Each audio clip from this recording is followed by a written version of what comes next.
The federal ఆంధ్రప్రదేశ్కి స్వాగతం. ఆంధ్రప్రదేశ్లో ఒక రాజకీయ చర్చ ఇప్పుడు తెరపైకి వచ్చింది. ప్రతిపక్ష నాయకులు రాష్ట్రంలో పర్యటించాలంటే ఆంక్షలు, బాధితులను పరామర్శించాలంటే అనుమతులు, కాన్వాయ్లో వాహనాల సంఖ్య కోతలు, శాంతి భద్రతల పేరుతో చివరి నిమిషంలో అనుమతుల రద్దు. ప్రస్తుతం ఏపీలో ఏ ప్రతిపక్ష నాయకుడు పర్యటనలు చూసినా ఇదే సీన్ కనిపిస్తుంది. రాష్ట్రం విడిపోయిన తర్వాత నుంచి ఈ ధోరణి ఎక్కువైంది. ప్రజాస్వామ్యంలో ప్రజల పక్షాన నిలబడాల్సిన విపక్షాల గొంతు నొక్కడం ఎంతవరకు సబబు అన్న విషయాలు చర్చనీయాంశంగా మారాయి. ఇవి కేవలం శాంతి భద్రతల సమస్యల లేక పక్క రాజకీయ కక్షపూరిత ఆంక్షల అన్నది ఇప్పుడు ఆంధ్రప్రదేశ్ రాష్ట్ర రాజకీయాల్లో జరుగుతున్నటువంటి అతిపెద్ద చర్చ.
రాష్ట్ర విభజన తర్వాత ఆంధ్రప్రదేశ్లో ఈ కొత్త రాజకీయ సంస్కృతి మొదలైంది అన్న విమర్శలు భారీగా వినిపిస్తున్నాయి.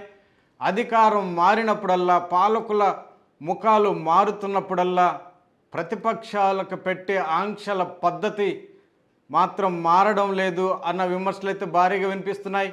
2014 నుంచి 19 మధ్య కాలంలో అప్పటి ముఖ్యమంత్రిగా ఉన్నటువంటి చంద్రబాబు నాయుడు ప్రభుత్వం హయాంలో అప్పుడు ప్రతిపక్ష నాయకుడు ఉన్నటువంటి వైఎస్ఆర్ కాంగ్రెస్ పార్టీ అధినేత వైఎస్ జగన్మోహన్ రెడ్డి పర్యటనలపైన, వైఎస్ఆర్సీపీ నిరసనలపైన అనేక ఆంక్షలు విధించారు. అవి అన్నీ చూసాం. అప్పట్లో చర్చగా కూడా మారాయి.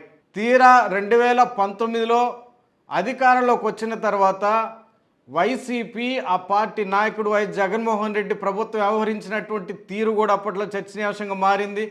ప్రతిపక్షాల మీద వైఎస్ఆర్ కాంగ్రెస్ పార్టీ ప్రభుత్వం వ్యవహరించినటువంటి తీరు అప్పట్లో పెద్ద ఎత్తున విమర్శల పర్వంగా మారింది.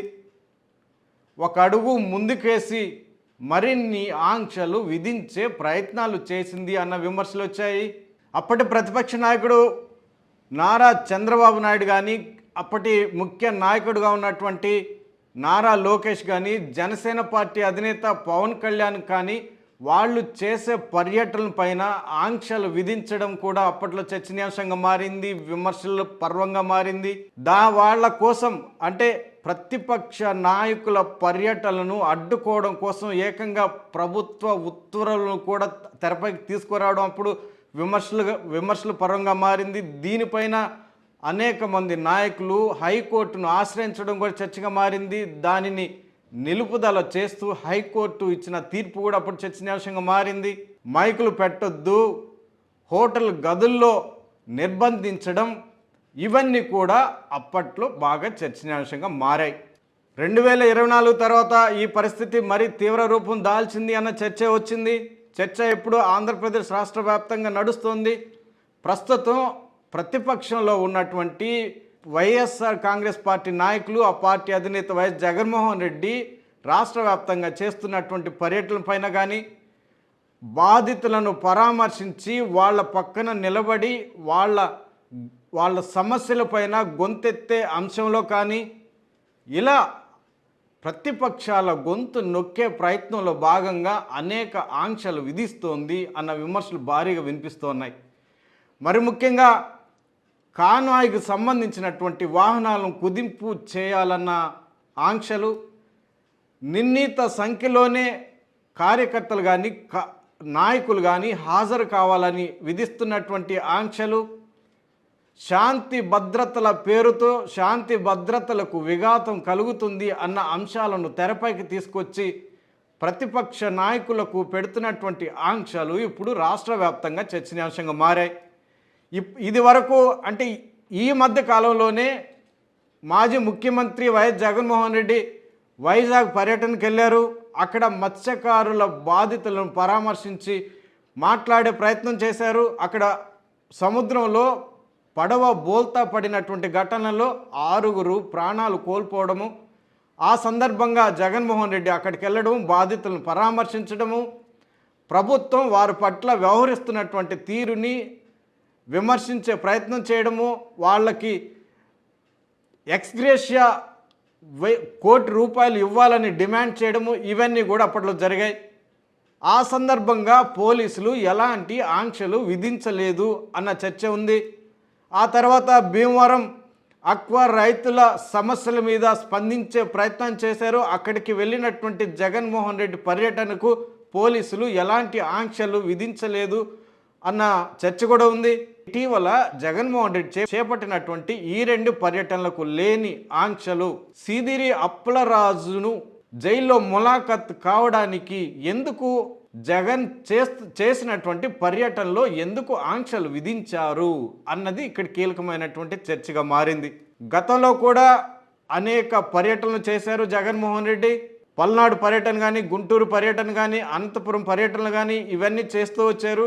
అయితే ఆ మధ్య కాలంలో కూడా పల్నాడు పర్యటన సందర్భంగా చోటు చేసుకున్నటువంటి దారుణమైన సంఘటన నేపథ్యంలో ఆంక్షలు విధించడం, ఆ పర్యటనలో అంటే నిబంధనలకు మించి వాహనాలు వాడిన వాళ్ళని, సభలకు ఆ పర్యటనకు వచ్చిన వైసీపీ కార్యకర్తల మీద కేసులు బనాయించడం కానీ ఇవన్నీ కూడా అప్పట్లో చర్చనీయాంశంగా మారాయి. ఇప్పుడు కూడా సీదిరి అప్పలరాజు ములాఖాత్ అంశంలో చేసినటువంటి పర్యటనలో నిబంధనలను ఉల్లంఘించారని కారణంతో వాళ్ళ మీద పెద్ద ఎత్తున కేసులు బనాయించడానికి ప్రభుత్వం పూనుకుంటోంది అన్న విమర్శలు కూడా భారీగా వినిపిస్తున్నాయి. 2019-24 మధ్య కాలంలో వైసీపీ ప్రభుత్వ హయాంలో అప్పుడు నారా చంద్రబాబు నాయుడు ప్రతిపక్ష నేతగా ఉన్నారు, పవన్ కళ్యాణ్ కూడా అప్పట్లో విపక్షంలోనే ఉన్నారు. మరి వీళ్ళ పర్యటనలో కూడా ఎందుకు అడ్డుకున్నారు అన్న విమర్శలు భారీగా వచ్చాయి. చంద్రబాబు నాయుడు పర్యటన ప్రకాశం జిల్లా కందుకూరులో ఒక బ్యాడ్ ఇన్సిడెంట్ జరిగిందని, అలాంటి సంఘటనలే రాష్ట్ర వ్యాప్తంగా ఆయన పర్యటనలో చోటు చేసుకునే అవకాశాలు ఉన్నాయన్న కారణం, తర్వాత శాంతి భద్రతలకు విఘాతం కలుగుతుందన్న కారణం, ఇవన్నీ తెరపైకి తీసుకొచ్చి ఆయన పర్యటనలని భారీగా అడ్డుకునే ప్రయత్నం చేశారు అన్న విమర్శలు అప్పుడు జగన్మోహన్ రెడ్డి ప్రభుత్వం పైన భారీగా వినిపించాయి. అలాగే నారా లోకేష్ చేపట్టినటువంటి యువగళం పాదయాత్ర మొత్తంలో చాలా సందర్భాల్లో అనేక సందర్భాల్లో పోలీసులు ఆంక్షలు విధించారు. కావాలని యువగళ పాదయాత్ర సక్సెస్ కాకుండా అడ్డుకోవాలని ప్రయత్నం చేశారు, అనేక ఆంక్షలు విధించారు అన్న విమర్శలు భారీగా వినిపించాయి. ఆ మధ్య కాలంలోనే జనసేన పార్టీ అధినేత పవన్ కళ్యాణ్ విశాఖపట్నంలో ఆర్కే బీచ్లో ఓ ప్రోగ్రాం పర్యటన చేయాలన్న సందర్భంలో ఆయనని హోటల్కే పరిమితం చేయడం, హోటల్ నుంచి బయటికి రానికుండా చేయడం, హోటల్ నిర్బంధం చేయడం, ఇవన్నీ కూడా అప్పట్లో చర్చనీయాంశంగా మారాయి, విమర్శలు కూడా భారీగా వినిపించాయి. ఇప్పుడు 2024 తర్వాత అదే సీన్ రిపీట్ అవుతుంది అన్న విమర్శలు భారీగా ఉన్నాయి. ఏ పార్టీ అయితే అధికారంలోకి వస్తుందో, అధికారంలోకి వచ్చిన తర్వాత వాళ్ళ తీరు మారిపోతుంది. అప్పటి వరకు ప్రతిపక్షంలో ఉన్నప్పుడు ఎదుర్కొన్నటువంటి సమస్యలు, అప్పుడు గుర్తొచ్చినటువంటి ప్రజాస్వామ్య విలువలు అధికారంలోకి వచ్చిన తర్వాత వాళ్ళకి గుర్తు రావడం లేదు, మర్చిపోతున్నారు అన్న విమర్శలు చర్చ ఉంది. కావాలనే ప్రతిపక్షాల మీద ఆంక్షలు విధిస్తూ ప్రజాస్వామ్య విలువలను కాలరాస్తున్నారు అన్న విమర్శలు భారీగా మూటగట్టుకుంటున్నారు. ఈ ఆంక్షల రాజకీయం ఏంటి అన్నదైతే పెద్ద ప్రశ్నగా మారింది, రాజకీయ విమర్శల పర్వంగా మారింది. కేవలము ప్రతీకార రాజకీయాల కోసమే ఈ ఆంక్షలు విధిస్తూ ఆనందాన్ని పొందుతున్నారు అన్న విమర్శలు భారీగా వినిపిస్తున్నాయి. ప్రజా ఆదరణ పెరుగుతున్నటువంటి నేపథ్యంలో ప్రతిపక్ష నాయకులకు కావాలనే గొంతు నొక్కే ప్రయత్నం చేస్తూ వస్తున్నారు. ప్రభుత్వ విధానాలని విమర్శిస్తే ఒప్పుకునేది లేదు అన్నట్లుగా అధికార పక్షంలో నాయకులు వ్యవహరిస్తున్నారు అన్న విమర్శలు కూడా భారీగా వినిపిస్తున్నాయి. మొత్తం మీద ఆంధ్రప్రదేశ్లో రాష్ట్ర విభజన అనంతరం ఏర్పడినటువంటి ఈ రాజకీయ వాతావరణం, ఈ ప్రతీకార రివెంజ్ పాలిటిక్స్ తీరు, ఈ ధోరణి ప్రజలకు ఎంతవరకు శ్రేయస్కరము, ఎంతవరకు ఉపయోగకరము అన్నది ఇప్పుడు కీలకమైన చర్చగా ఉంది. ప్రజాస్వామ్యం అంటే ఇదేనా? ప్రజాస్వామ్యంలో ప్రతిపక్షాల గొంతుకు ఎంతో ప్రాధాన్యత ఉంది. ప్రజల సమస్యలను వెలుగులోకి తీసుకురావడంలో ప్రతిపక్షం నిర్వహించే పాత్రకి ఎంతో విలువ ఉంది. మరి ఆ నేపథ్యంలో ప్రతిపక్షాల గొంతుని ఎందుకు అణచివేస్తున్నారు? ఇది ప్రజాస్వామ్య విలువలను కాలరాయడం కాదా అన్న ప్రశ్నలు అయితే భారీగా వినిపిస్తున్నాయి.